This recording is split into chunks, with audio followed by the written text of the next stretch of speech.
Bismillahirrahmanirrahim.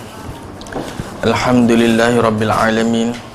Wassalatu wassalamu ala asyrafil anbiya'i wal mursalin wa ala alihi wa sahbihi ajma'in.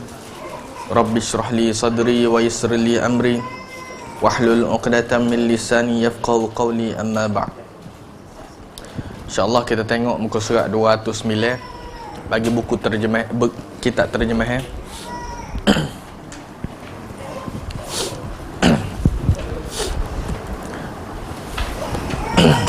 Bab berkenaan siapakah yang diwajibkan zakat atau syarat-syarat kewajipan zakat. Jazakallahu khairan.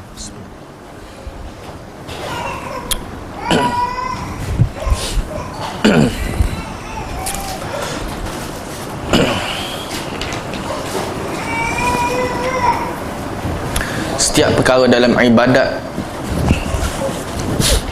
nak menjadikan sesuatu ibadat jadi wajib, dia kena ada syarat-syarat yang cukup. Nak semaya dia kena ada syarat-syarat dia, baru jadi semaya itu sah. Nak haji, dia kena ada syarat-syarat dia yang perlu dipenuhi, barulah haji tersebut menjadi haji yang sah. Begitu juga zakat, ada syarat-syarat yang perlu dipenuhi supaya zakat tersebut menjadi zakat yang sah. Atau apabila cukup syarat-syarat tersebut, menyebabkan wajib zakat kepada orang yang berkenaan. Ulama berbeza pandangnya berkenaan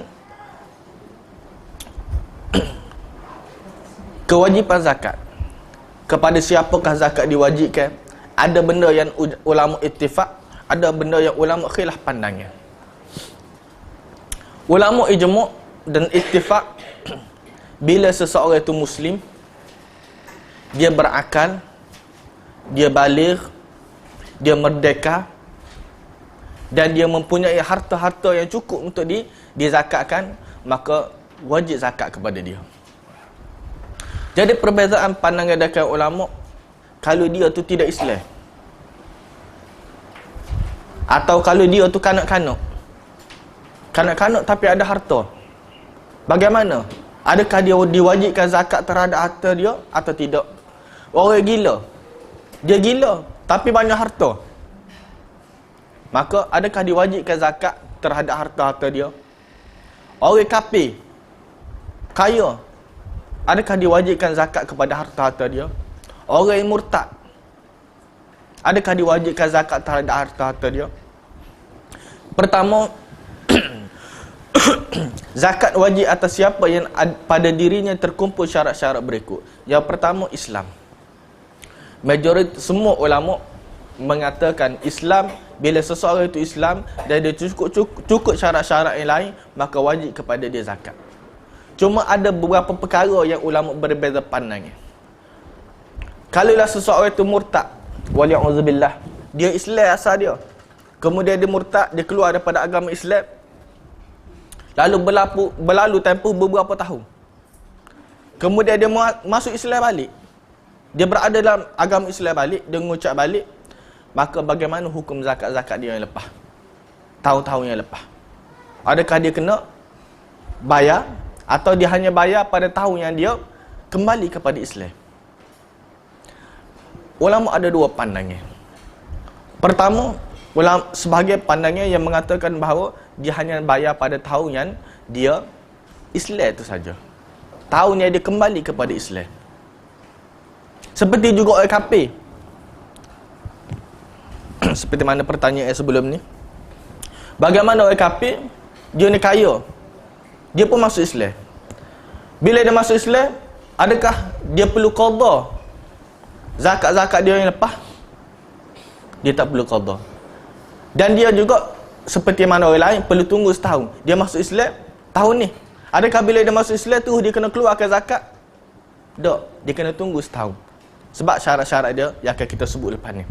Begitu juga orang kafir, orang yang murtad tadi, bila dia masuk Islam, mengikut sebahagian pandangnya, dia tunggu setahun. Bila sampai haul, maka dia dikenakan zakat terhadap harta-harta dia.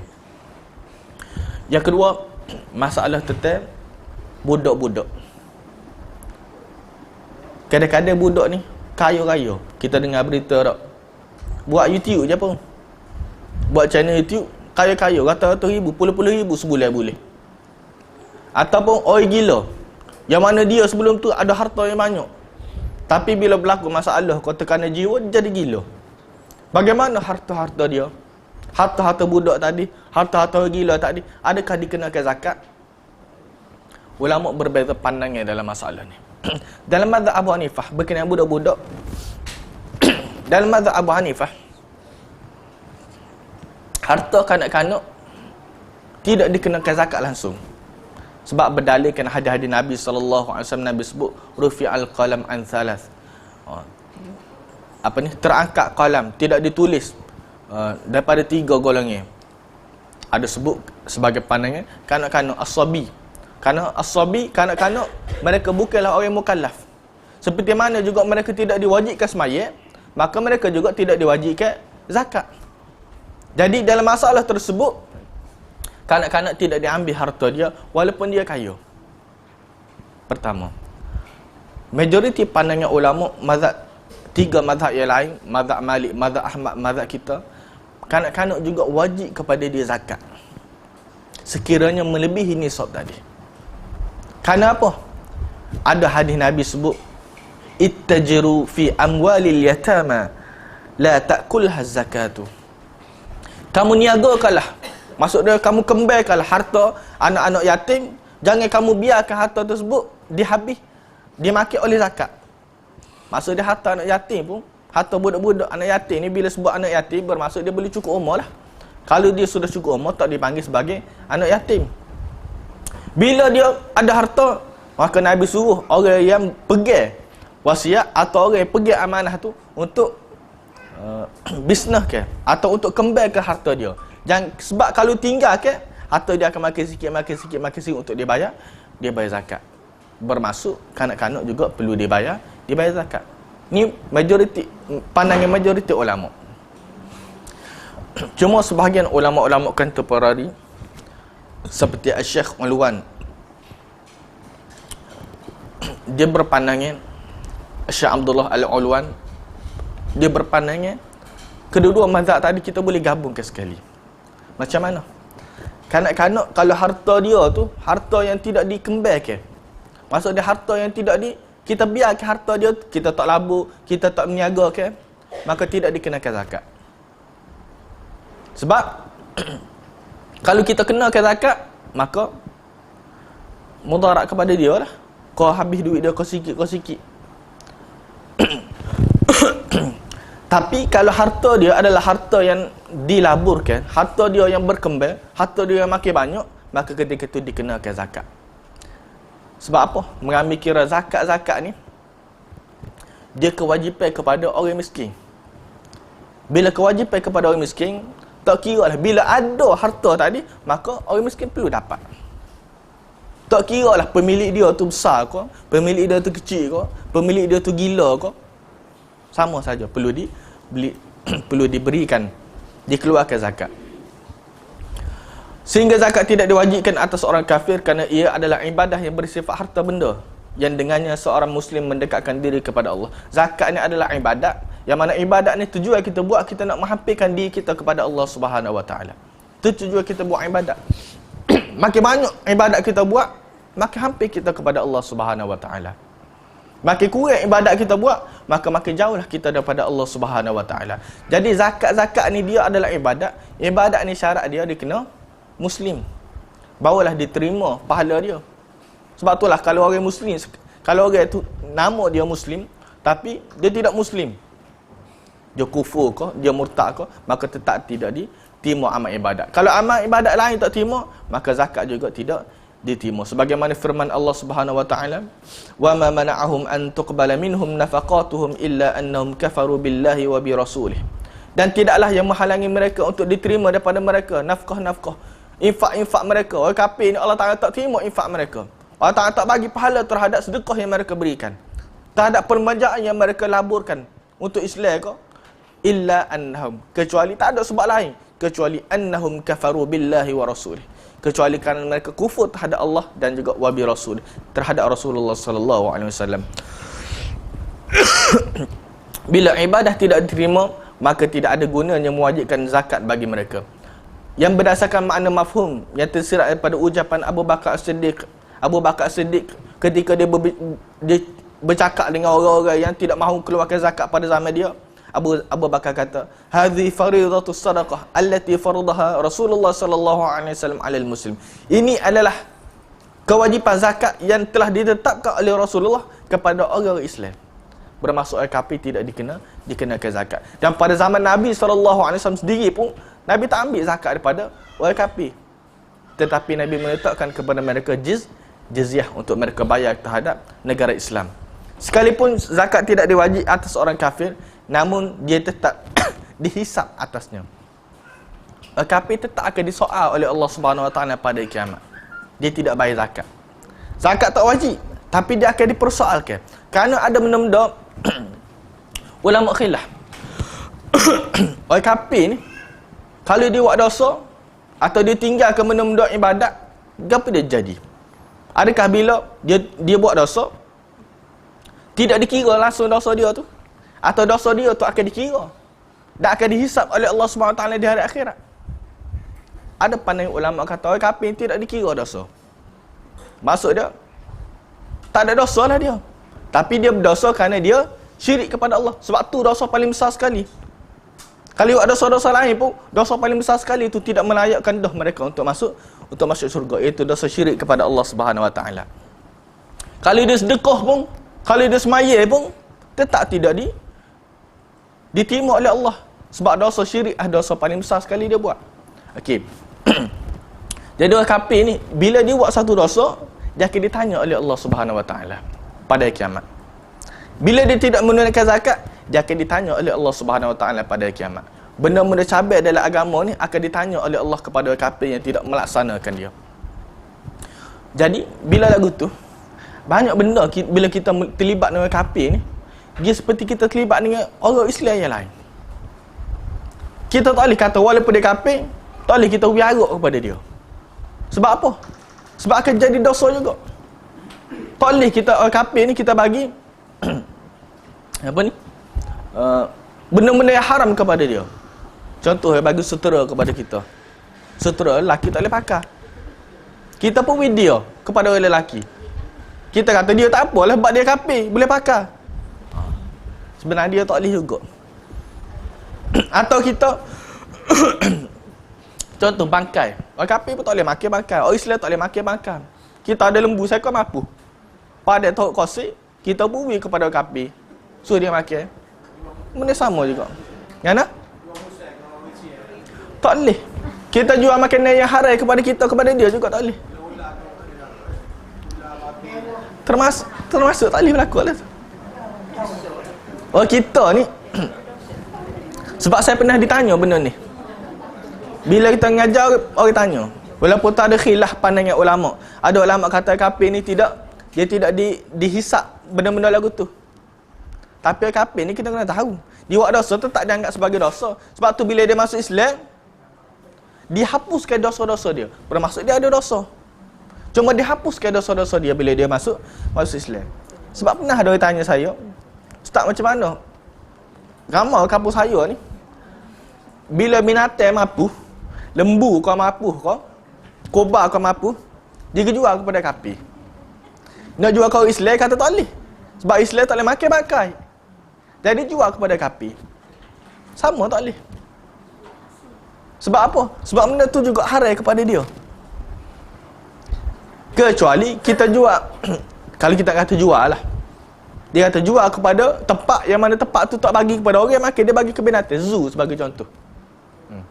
Zoo tak apa bagi kepada boya kau, bagi kepada rimau. Rimau tak taklif kepada dia. Dia makan hot tak semilih pun tak apa.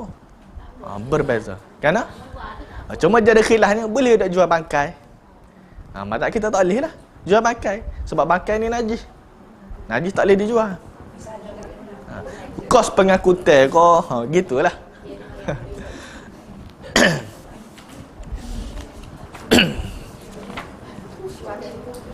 Nana?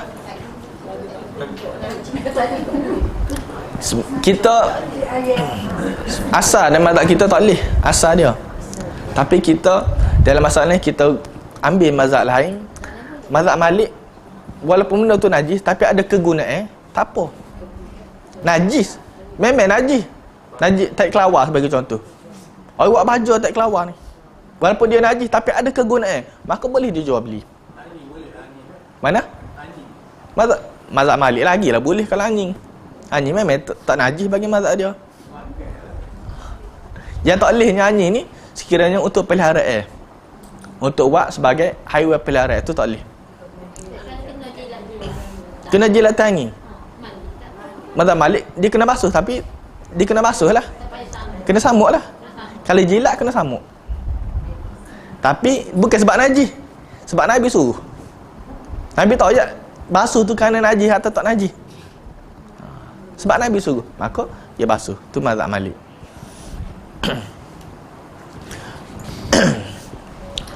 Menurut pendapat Isa ni, pendapat Isa orang kafir juga akan ditaklifkan.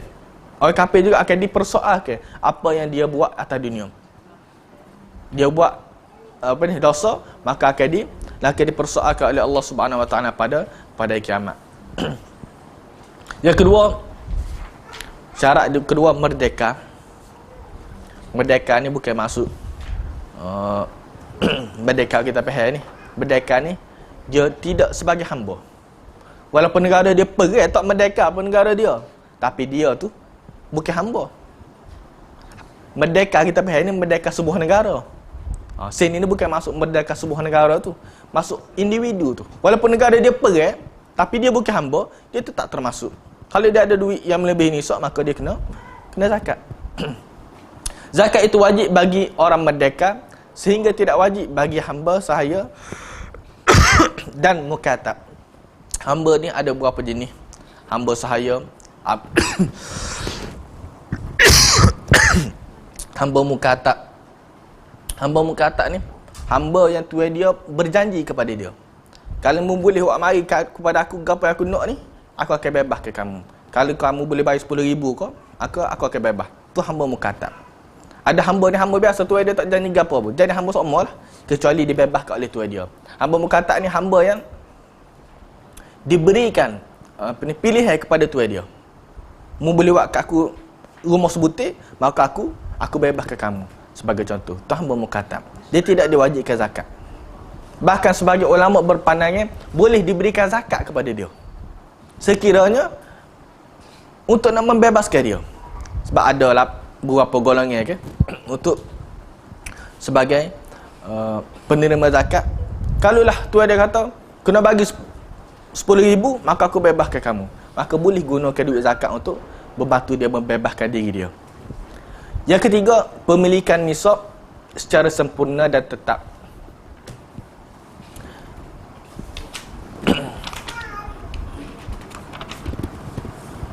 Milkun nisab milkan taman mustaqarran. Nisab yang dimiliki itu nisab yang tetap. Bermaksud duit yang kita miliki yang melebihi nisab tu adalah pemilikan yang tetap. Maksud dia kita boleh urus apa kita nak buat terhadap duit tu. Bukan duit tu duit kita, tapi terhalal kita nak buat. Sebagai contoh, apa dia? Apa ni? KWSP. Duit kita, tapi ada hak-hak dia untuk kita gunakan. Tu dia tak panggil sebagai milk tam, sebagai milikan yang sempurna. Milikan sempurna ni kita boleh urus bila-bila masa kita nak. Atau hutang.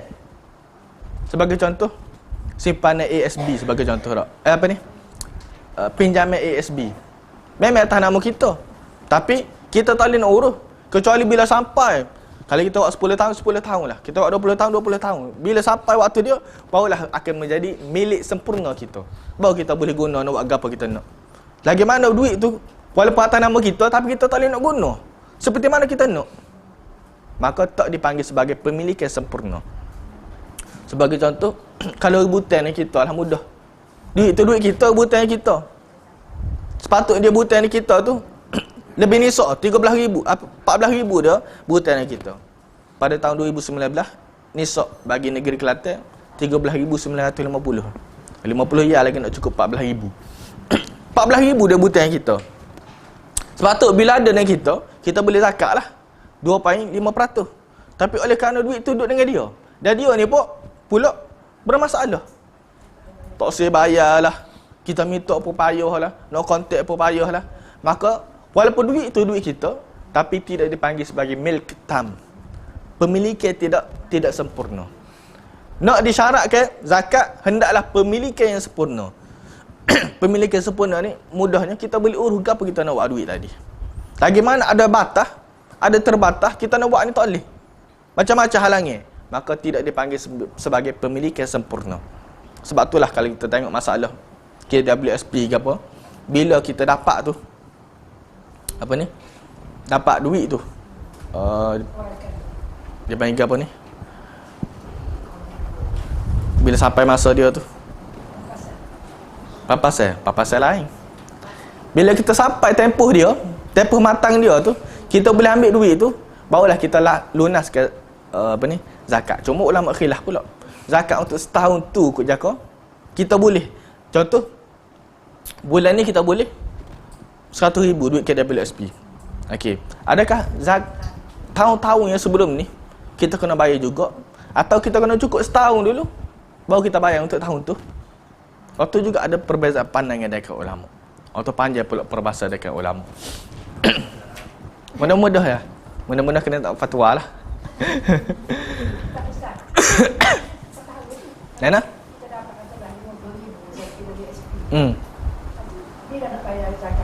Bila bayar zakat?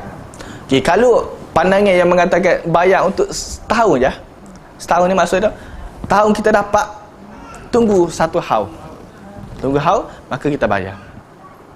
Bagi yang kata semua tahun-tahun sebelum tu kita kena bayar, dia keluar daripada masalah orang buta yang kita. Orang buta yang kita, cuma masalahnya bila dia buta yang kita, kita kena bayar. Bila kita dapat duit tu kita bayarlah. Tak. Cuma bayar tu untuk setahun kok, atau untuk tahun-tahun masa dia pergi tu. 5 tahun dia pergi duit kita, dia butang kita. Lebih nisab. Adakah 5 tahun lepas tu kita kena qada atau tidak? Itu jadi khilaf ulama. Sebab syarat dia al-milk tam. Pemilikan sempurna. 5 tahun sebelum tu tak sempurna pemilikan kita. Kita tak pergi secara sempurna. Jadi sebagai ulama kata tak kenalah. Kena hak time kita pergi tu lah. Kita pergi setahun tu, aku kena bayar zakat.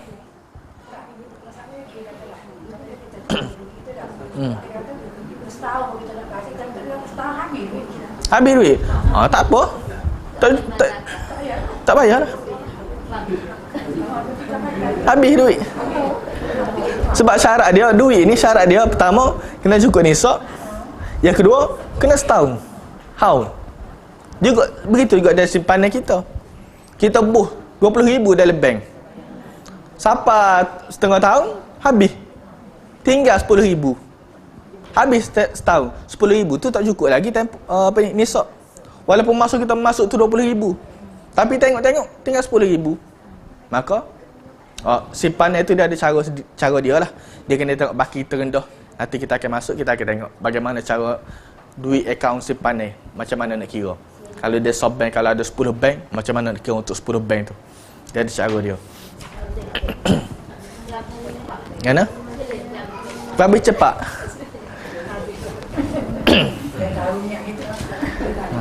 Tu dia panggil hello.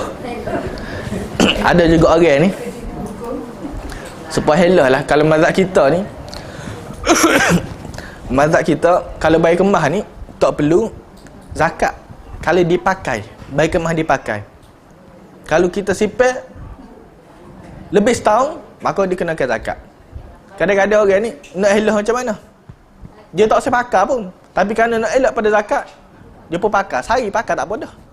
Pakai sehari pun maksud tu ikut setahun lah. Dia pakai sayur ni sehari, selepas berlaku bayi kemah. Ada juga lagu tu. Ada juga zaman Nabi pun pernah berlaku cara lagu ni. Sebab sahabat Nabi besar adalah hadis. Dia pakai binatang. Unta. Contoh dia pergi unta. 2 orang ni pergi unta 5 ekor. Dia pakai. Sepatutnya unta ni bila 5 ekor, dia kena ada dah zakat dia kena keluarkan. Berapa. Jadi nak elakkan pada zakat, dia bagi mu ambil 3 ekor, aku ambil 2 ekor. Jadi 2 orang lah. Bila 2 orang lagu tu, tak kena zakat lah. Bila orang mari nak kutip zakat, orang tengok, oh ni 3 ekor je dia ni. Yang ni 2 ekor. Bermaksud orang berlain ni dia buat. Tu dia panggil sebagai hello. Dia nak lari daripada dikenakan zakat, maka dia buat hello lagu tu.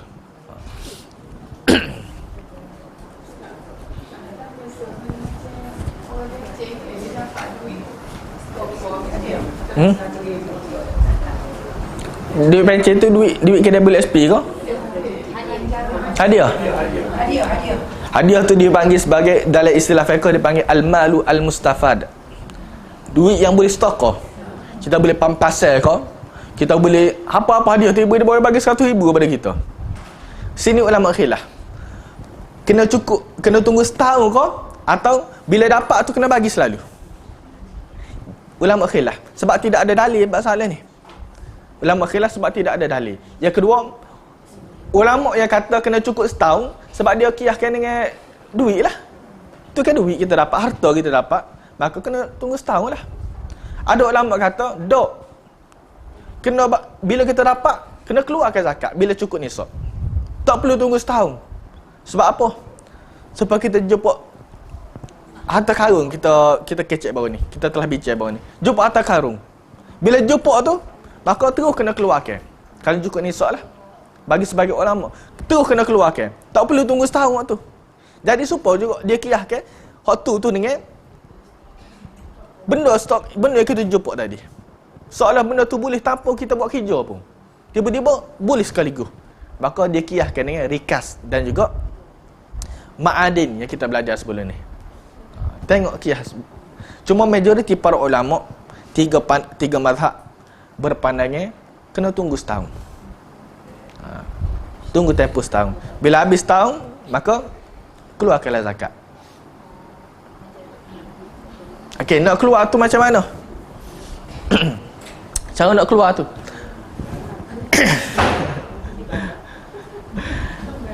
Kalaulah kita dapat 100,000, contoh tadi tak? Dapat 100,000. Kalau kita nak keluar on the spot, maka kita 2.5% tu lah daripada 100,000 tu. Okey.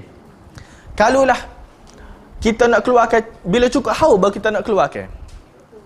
Okey. Kita simpan mana 100,000 tu? Kita simpan di bank sebagai contoh tak? Tak kira lah bawah bata kau, tapi tak logik simpan bawah bata. Orang simpan dalam bank lah, contoh tak? Bila simpan dalam bank, cara nak kira macam mana? Kita kena tengok duit tu akan bercampur dengan duit lain ke tidak? Duit simpanan kita lain. Okey. Kalulah sebagai ulama yang mengatakan kena cukup haul, bermaksud dia samalah dengan duit-duit yang lain. Kita capurlah. Bila capur, okey. Duit simpanan ni dia tidak tengok akhir tahun. Contoh, kita simpan 100,000 tadi. Tengok akhir tahun tu jadi 120,000. Kita bukan kena keluarkan hak 120,000 tu. Cara dia kita kena nak baki yang terendah. Dalam setahun tu berapa baki paling rendah sekali? Hak ada dalam bank. Kata kita waktu bid kita masuk 80,000 baki paling rendah sekali. Maka 80,000 tu lah yang kita akan kali 2.5. 2.5%. Bukan hak lah tu. Tu cara kira bagi akaun simpanan. Tu kalau kita anggarkan duit 100,000 tadi dia supaya duit-duit lain. Kita masukkan sekali dalam bank. Sebab kita nak cukup haul tu, kita masukkan sekali, gitu cara kira dia. Tapi kalau kita anggap duit yang kita dapat 100,000 tadi tu sebagai duit yang stok kita dapat, kena on the spot kena keluarkan zakat, kita tak boleh capur dengan orang lain. Duit tu je, 100,000 tu lah kita kena keluarkan 2.5% zakat dia. Apa tak? Pening sikit. Zakat ni, saya pun pening juga. Mana? Saya tak pasti tabah haji ni dia keluarkan untuk kita atau tidak. Biasa tabah haji ni dia tolong bayar untuk kita. Kecuali kalau kita buat simpanan ASB, waktu kita sedih kena keluarkan. Kalau tabah haji biasa dia sediakan akan tolong keluarkan lah. Berayat begitu juga.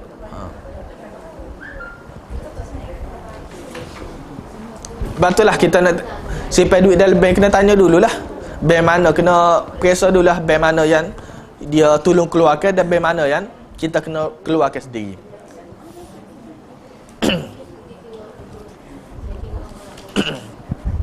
Mana saat ni? Tu untuk status hartanya harus kelebihan dari kebutuhan primer di mana seseorang sangat memerlukan, seperti keperluan makanan, pakaian dan tempat tinggal. Ni masalah duit. Duit yang kita ada cukup nisab. Contoh duit zakat pendapatan kita. Zakat pendapatan lain cara kira. Tadi zakat simpanan. Zakat pendapatan kita kena tolak dulu. Keperluan asas kita. Makanan kita berapa, nak bagi ke isteri berapa, nak bagi ke WSP berapa, kena tolak dulu. Benda-benda keperluan asal. Ada keperluan ni, keperluan yang tidak asal, ada keperluan yang asal. Keperluan yang tidak asal ni kita pakai kereta mahal, atau tidak dikira. Kita pakai kereta ni sebab dia boleh hok murah, boleh hok mahal. Okey. Hok asasnya bila kita dapat gaji sebulan tu berapa kita tolak sebagai contoh, untuk isteri lagi, untuk nafkah lagi, untuk rumah, sebab rumah ni keperluan. Untuk apa dia lagi? Pembelajaran anak duduk universiti kau, atau yuran sekolah anak kau, yuran universiti kau, KWS belajar dapur, semua kita tolak berlaku. Tinggal berapa? Contoh tinggal 1,400. Tolak tinggal 1,400 sebulan. Okey. Bila tinggal 1,400 darab 12 jadi berapa?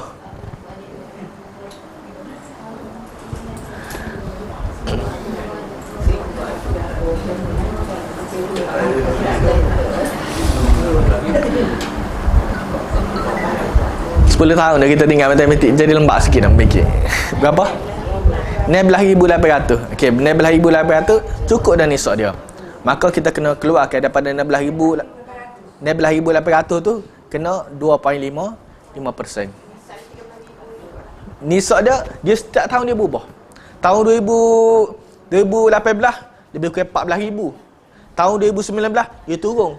Ada turun. Tahun 2010 10,000 je nisab dia. Tahun 2010 dia kau naik. Biasa kau naik lah. Ada kadang-kadang dia kau turun. Tu kita kena semok dengan majlis agama lah. Kita kena semok dengan majlis agama.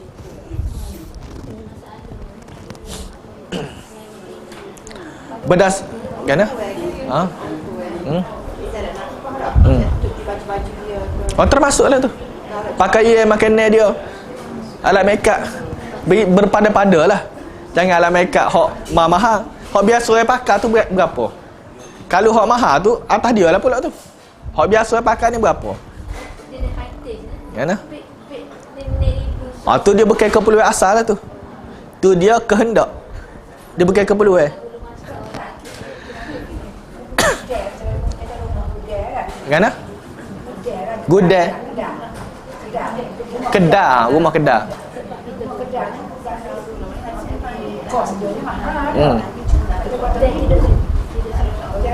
Kita bagi sewa kau.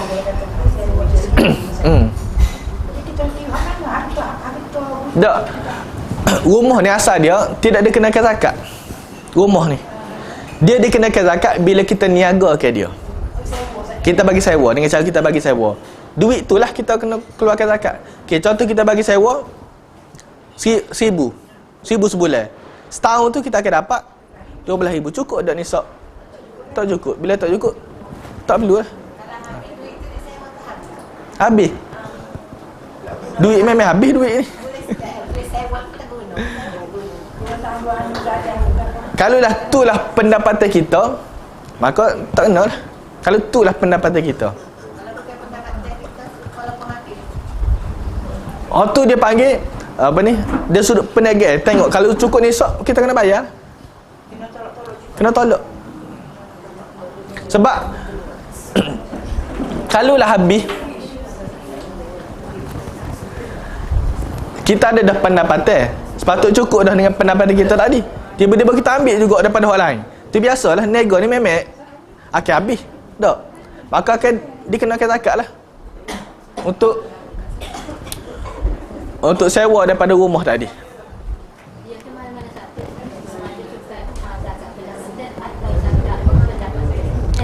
Zakat perniagaan dia.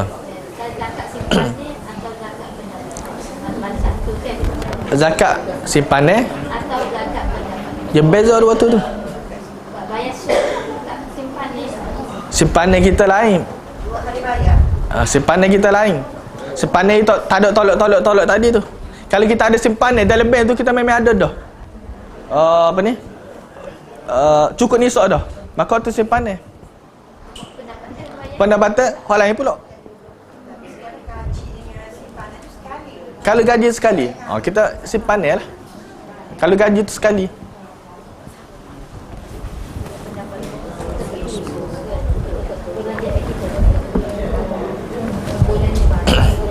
Sebenarnya tak pernah ada dalam zaman Nabi zakat simpanan tu dinamakan sebagai zakat simpanan atau zakat gaji tu. Kalau adanya seperti kita sebut sebelum ni lah, zakat duit emas. Tak. Emas zakat duit lah. Cuma ulama pecahkan zakat duit tu kepada simpanan, pecahkan kepada gaji. Sebab zaman Nabi pun tidak ada lagi sistem gaji secara seperti mana yang ada pada hari ni. Yang memulakan, seingat saya lah, dalam masalah ni antaranya mazhab Abu Hanifah. Mazhab Abu Hanifah antara yang mengeluarkan pandangan ada yang zakat gaji, dan itulah yang digunakan sehingga pada hari ni.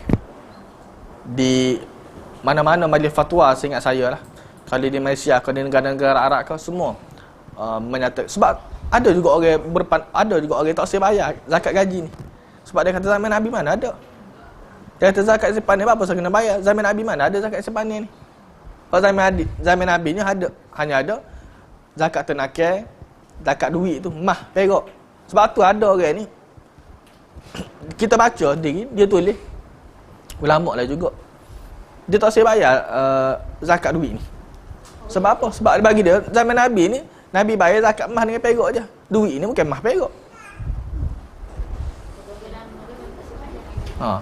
Orang dulu-dulu lah. Dan ulama-ulama adalah yang masih hidup lagi, ulama tu dia memang tulis lagu tu. Tu pandangan dia lah. Cuma majoriti para ulama seluruh dunia ni ada zakat. Sebab itulah dalam masalah zakat ni, mazhab Abu Hanifah lah yang seingat saya lah yang paling luah perbahasa dia, yang paling luah meletakkan zakat. Sebab itulah yang paling luah meletakkan zakat sampai tahap kalau kita sebut madu, mazhab-mazhab lain tak kena zakat madu ni, tapi mazhab Abu Hanifah kena. Orang jual madu sebagai contoh, orang jual madu kaya. Orang jual padi kena zakat. Padi ni, orang jual padi, orang tanam padi tu gitu je hidup. Tapi orang jual madu ni ada jadi jutawan. Ada jadi jutawan jual madu. Tiba-tiba tak kenakan zakat. Sebab apa? Sebagai ulama kata sebab tak ada dalil. Ada hadis tentang zakat madu ni, cuma hadis sebut adalah hadis dhaif. Maka tak dikenakan zakat lah. Kalau ikut pandangan orang yang tak terima tadi. Mengikut orang yang terima, apa-apa saja harta yang kita boleh kembalikan dia, kita boleh niagakan dia, kalau kita boleh dapat keuntungan daripada harta tersebut, maka dia kenakan zakat. Apa-apa saja. Tengok kepada maslahat lah. Kita tengok kepada maslahat. Kalau lah maslahat untuk kita ambil harta tersebut, kalau lah sebuah negara tu dia kaya dengan madu ni, dia orang miskin ramai, maka kita boleh kenakan zakat kepada dia untuk maslahat orang awal di tempat tersebut. Seperti kita lah, petroleum ni kena zakat ke tidak? Petroleum tak ada dalam hadis sebut petroleum kena zakat. Dalam kitab fiqh pun tak ada petroleum kena zakat. Mazhab Abu Hanifah, sebahagian mazhab lain, mazhab Ahmad seingat saya, dikenakan zakat petroleum. Sebab apa? Dia ambil kira benda yang ada dalam bumi seperti ma'adin tadi. seperti benda yang ditemui yang berharga dalam bumi, maka dikenakan zakat. Supaya harta karun. Harta karun ni lain. Harta karun ni benda yang hak orang, lepas tu kita jumpa. Ma'adin ni benda yang memang Allah Ta'ala buat, bukan hak orang lain. Hak Allah Ta'ala buat, duduk dalam bumi. Mah kau kita jumpa, perak kau kita jumpa, maka kena dikenakan zakat. Mazhab kita hak jumpa dalam bumi ni dua perkara kena zakat. Mah dengan perak je. Jumpa gas, kau jumpa petroleum, kau jumpa nuklear kau, itu tidak dikenakan zakat. Walaupun harga dia lebih mahal lagi berbanding mah.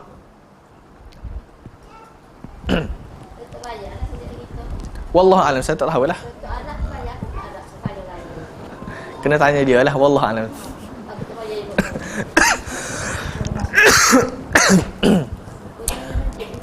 Yang keempat, berlalunya satu haul atas harta. Harta tersebut cukup haul berdasarkan hadis Nabi, la zakata fi malin hatta yahula alaihi al-haulu. Tidak dikenakan zakat pada sesuatu harta hinggalah cukup haul. Haul ni kecuali dua je. Harta yang tidak dikenakan haul, yang tidak perlu tunggu haul. Zakat tanaman. Zakat tanaman ni bila kita dapat, maka kita keluarkan. Dan juga zakat barang penemuan, benda kita jumpa tadi. Kita jumpa emas kau, kita jumpa perak kau, maka time jumpa tu, bila kita dapat, time tu lah kita keluarkan zakat. Berdasarkan ayat Al-Quran, Allah Ta'ala sebut wa atu haqqahu yawma hasadih, dan berikanlah haknya pada hari kamu menuainya.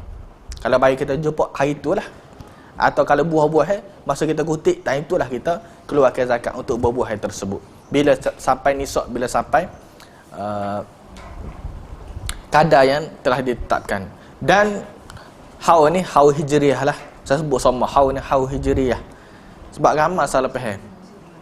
Semua saya tengok sebagai orang duk kira zakat pun dalam apa ni, dalam majlis-majlis agama ni, pusat-pusat zakat, tak semua, ada sebahagian tu you nak bagi contoh, you nak bagi 1 Januari hingga 31 Disember, dikira cara lagu tu. Sebenarnya boleh juga setahun juga, cuma setahun dimasukkan dalam Islam ni, dalam fiqh ni setahun hijri. Zakat ada dua jenis zakat. Yang pertama zakat harta, lain-lain itulah zakat harta, zakat emas, zakat perak. Yang kedua zakat badan. Zakat badan ni zakat fitrah, kita keluarkan untuk setiap diri kita. Sebab tu zakat fitrah, budak-budak kena keluarkan zakat juga. Walaupun ada khilaf tadi, budak-budak ada harta, kena keluarkan zakat ke tidak dia? Mazhab Syafi'i, mazhab lain kata kena. Tapi bab zakat fitrah semua kata kena. Sebab dia melibatkan setiap individu yang perlu, yang kena bayar. Bahagian ke-8 muka surat 211, zakat hutang. Ni zakat berkenaan hutang. Seperti kita sebut dah tadi, hutang ni ada beberapa perkara. Yang pertama, ittifaq ulama mazhab 4, bila seseorang itu berhutang, berhutang ni kita, dan hutang tersebut berada dalam tanggungan dia, dan dia boleh bayar hutang tadi.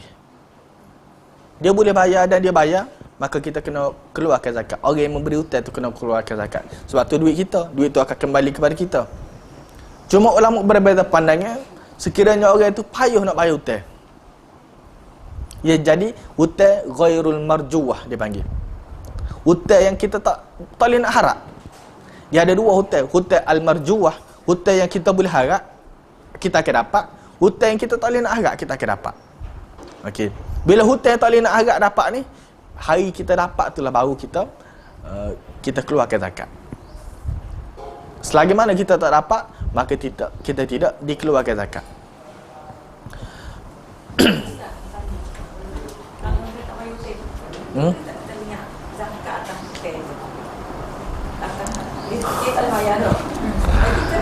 Atau ada khilaf dekat ulama masalah tu. Yang pertama, pandangan yang lebih rajih, kita tak boleh niat sebagai zakat. Sebab zakat ni kita beri benda kita ada, kita bagi.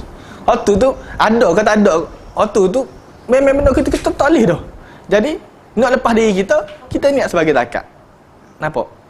Kita niat sebagai zakat tu. Mana? Kita lepas kita sebenarnya. Sepatut kita kena bayar zakat. Nampak? Kita lepas kita sebenarnya. Patut kita kena bayar zakat. Tapi oleh kerana kita ni tak saya keluarkan duit lain, kita kira pelepah duit tu ya. Maka ulama ada khilaf masalah tu. Cuma pandangan rajahnya, saya tengok lebih kuatnya, tak boleh niat gitu. Sebab kita tak boleh juga duit tadi. Kalau duit kita nak zakat ni, duit yang kita ada, kita berasa saya nak bagi. Kenapa tak? Kita berasa, benda ada dengan kita ni, kita berasa saya nak bagi. Tapi kita bagi juga sebab sebagai zakat, sebab Allah Ta'ala suruh. Waktu tu memang tak ada dah dengan kita. Dan kita pun memang tak harap dah dapat. Kita pun pelepah gitu ya. Tu sebagai ulama kata tak boleh. Dan itulah pandangan yang lebih rajah. Itulah pandangan dirajahkan oleh Syekh Abdullah Al-Ulwan. Saya tokoh, saya ulama juga. Dia merajahkan pandangan tak boleh. Kalau nak pakai pandangan yang boleh pun tak ada masalah. Hak kata boleh. Sebab tu duit kita juga. Kan?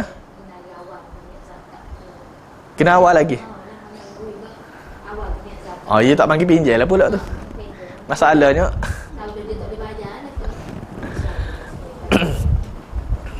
kalau kita nak beri zakat pada dia, awal-awal lagi lah sepuluh ni ayat tu. Tahu dah dia ni payah nak bayar. Kalau seri tak seri awal lagi. Kan? Tak ya, tak apa. Tapi kalau kita tak ayat, dia bayar balik kita. Nana? Boleh qada. Tak apa kita qada. Tak ada ganda.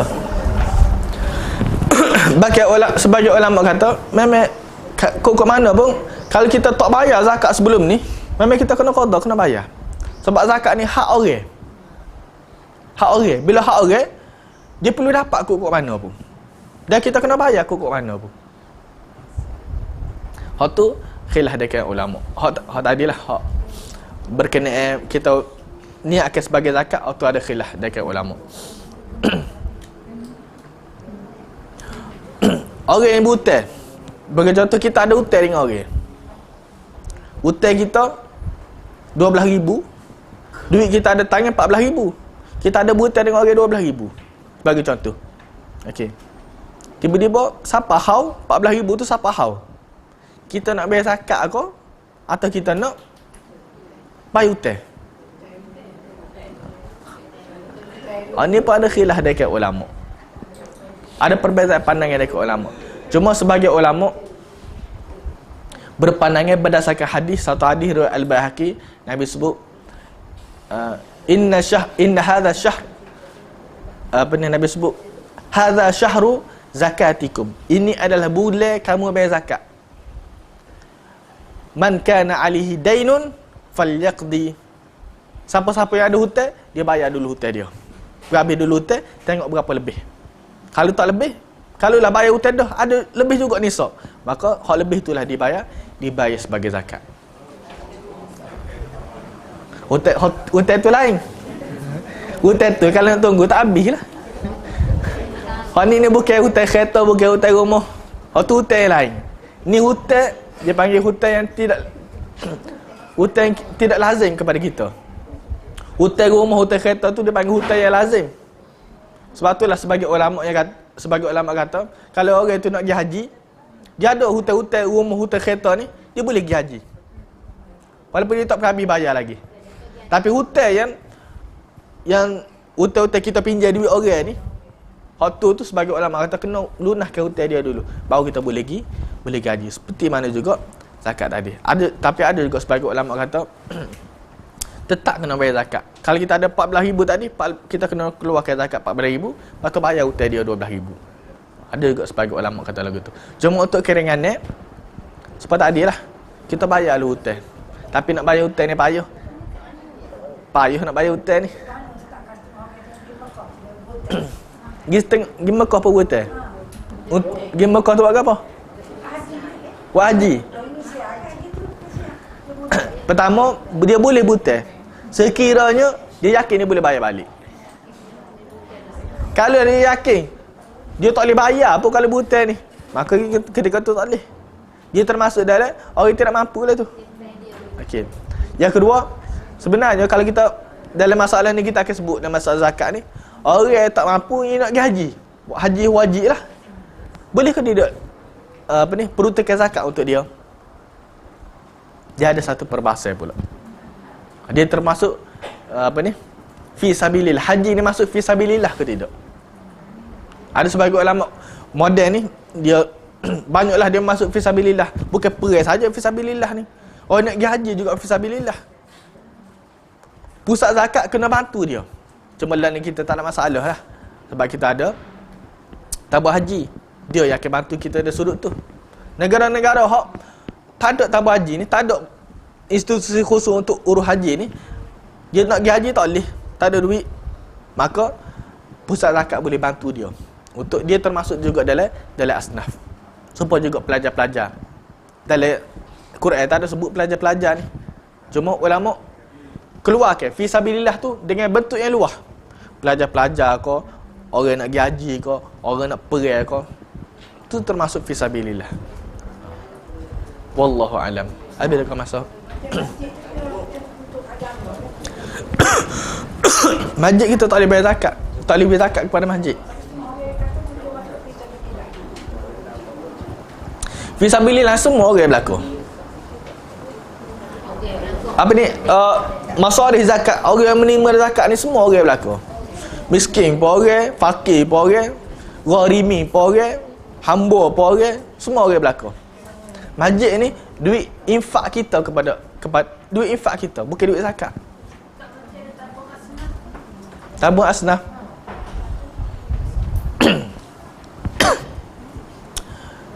Dia negara Arab dia ada dua cara negara Arab yang kita bayar zakat. Sama ada kita bayar ke pemerintah atau kita bayar ke masjid. Setiap masjid ni dia ada tabung. Ni tabung zakat untuk orang miskin. Ni zakat untuk orang sikit-sikit. Atau dia ada sesuatu tabung khusus. Tabung tu tabung zakat. Jadi bila orang tahu tu tabung zakat, dia tidak akan gunakan secara ni lah. Secara kosil lah. Nak buat tandah masjid kau nak buat. Dia akan hanya guna untuk asnah zakat saja. Bila sebut asnah tak apalah. Asnah. Cuma bila kita sebut asnah, kita akan dapat dua ya. Miskin, fakir. Sedangkan orang yang layak menerima zakat ni bukan miskin fakir saja. Amil zakat pun layak terima zakat. Berapa dia kaya? Siapa dia lagi? Apa ni? Orang nak pergi ngaji, orang buta, orang musafir, muallaf. Muallaf kita silap faham muallaf. Muallaf yang dia masukkan tu, dia tak Islam lagi. Muallaf ni. Muallaf ni orang yang tidak Islam, kita bagi duit supaya hati dia tertarik kepada Islam. Oh, bukan masuk Islam. Orang masuk Islam panggil Muslim. Dia panggil Muslim. Kan? Saudara baru tu dia Muslim. Dia bukan muallaf. Muallaf ni orang tak masuk Islam lagi. Kita tarik dia untuk nak masuk Islam. Muallaf ni masuk orang yang dilembutkan hati. Untuk muallaf tu. Orang yang kita yakin kalau kita bagi kepada dia, dia akan tertarik kepada Islam. Ana?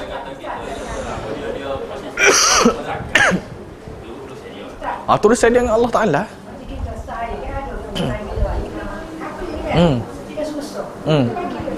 Kalau dengan kita bagi tu dia boleh menarik dia kepada Islam. Walaupun dia tak masuk Islam, tapi dia rasa Islam ni bagus. Tu tak apa kita bagi. Kepada orang tu. Wallahu alam lah. Kita lah salah fahamnya. Sebelum dia Islam memang dia muallaf. Lepas dia Islam dia Muslim dah. Kalau gitu sama Nabi muallaf belaka lah. Abu Bakar muallaf, Umar muallaf. Tapi semua bukan muallaf, semua tu Muslim belaka.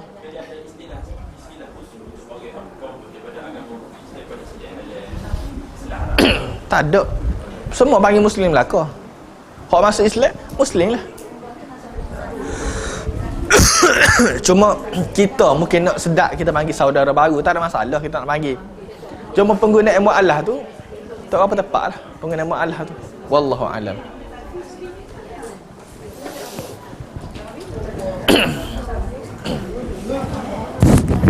Habis dah masa Bapi.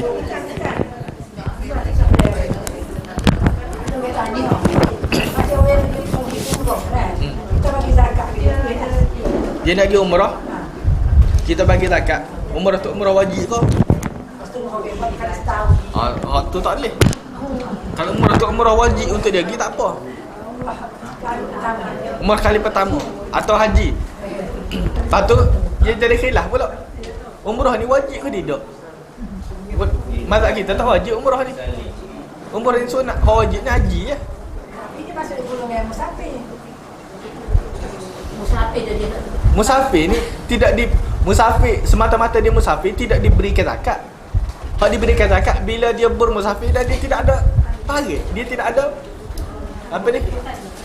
Keperluan yang cukup untuk dia meneruskan perjalanan dia. Tu baru panggil apa ni? Kenapa?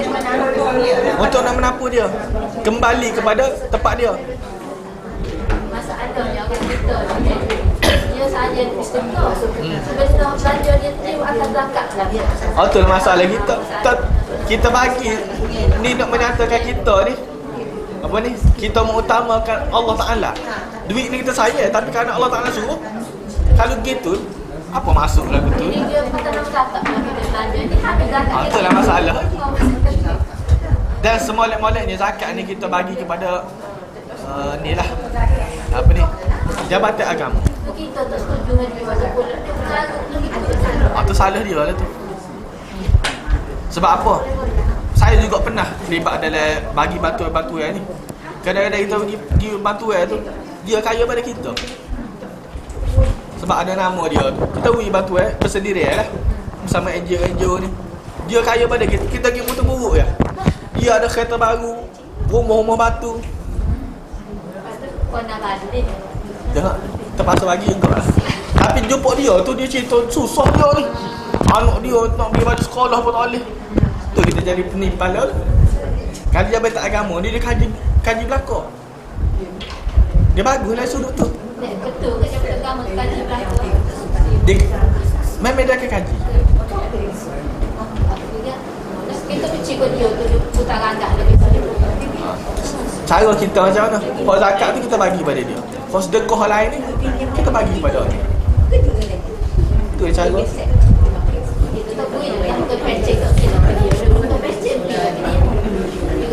Tak jadi masalah, cuma orang terbaik je. Cara macam mana. Kalau kita boleh, kita rasa orang lain lagi perlu untuk kita bagi, apa kita bagi lah. Dia kan zakat tapi dia bilang dia semua tak bilang semasa. Itulah masalah tu. Zakat fitrah ni sepatutnya orang tu dapat hari raya tu lagi dia dapat. Zakat fitrah ni dia nak masuk, dia nak guna untuk hari raya ni. Zakat fitrah ni kadang-kadang orang dia bagi kepada orang zakat ke apa tak tahu. Dia tak ayat kepada orang ni zakat fitrah kau, ni zakat ke apa kau, atas nama zakat. Betul masalah. Dia guna Waktu Allah alam. Rasa dia lah ada. Memang betul berlaku benda tu. Cuma tu dosa dia.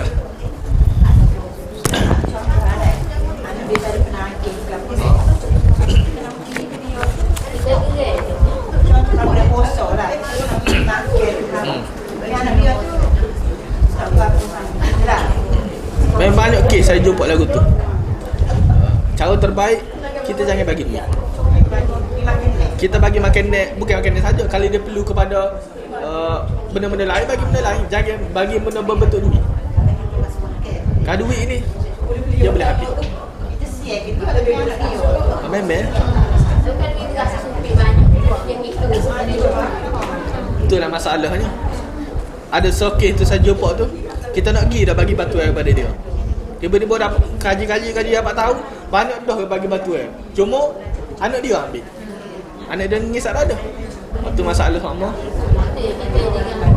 Cara pertama kena ingat anak dia tu.